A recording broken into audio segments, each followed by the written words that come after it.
Hi வாங்க சுண்டக்காய் குழம்பு எப்படி பண்ணுறதுன்னு பார்க்கலாமா. சுண்டக்காவே எனக்கு பிடிக்காதவங்க கூட இந்த குழம்பு வச்சு குத்து பாருங்கள், தட்டு சாப்பாடு கூட சாப்பிடுவாங்க. முதல்ல ஒரு கடாயில் வந்து நல்லெண்ணெய் ஊற்றிக்கோங்க. அதுக்கப்புறம் கடுகு கறிவேப்பிலை போட்டு, கடுகு நல்லா பொரிஞ்சதுக்கப்புறம் கறிவேப்பிலை போடுங்க. கறிவேப்பிலை போட்டதுக்கப்புறம் வெங்காயத்தை போட்டு நல்லா வதக்கிடுங்க. அதுலேயே நல்ல ஒரு ஸ்மெல் வரும். அதுக்கப்புறம் தக்காளி போட்டுட்டு நல்லா வதக்கிடுங்க. சுண்டக்காய் வந்து என்ன பண்ணுறீங்கன்னா, ஃபஸ்ட்டு கழுவி நல்லா இடிச்சுக்கோங்க. அதை வந்து இடிச்சிட்டு அதுக்கப்புறம் ஒரு தடவை கழுவிட்டு இந்த மாதிரி இருக்கும். அந்த சுண்டக்காவை போட்டு மறுபடியும் எண்ணெயிலேயே நல்லா வதக்கி விடுங்க.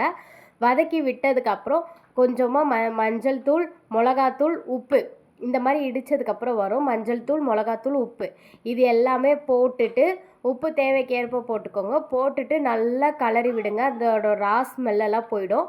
ரா ஸ்மெல் போனதுக்கப்புறம் புளி கரைச்சி வச்சுருப்பீங்கள, புளி கரைச்சி வச்சதை ஊற்றிடுங்க. ஊற்றிட்டு நல்லா அதை கொதிக்க விடுங்க.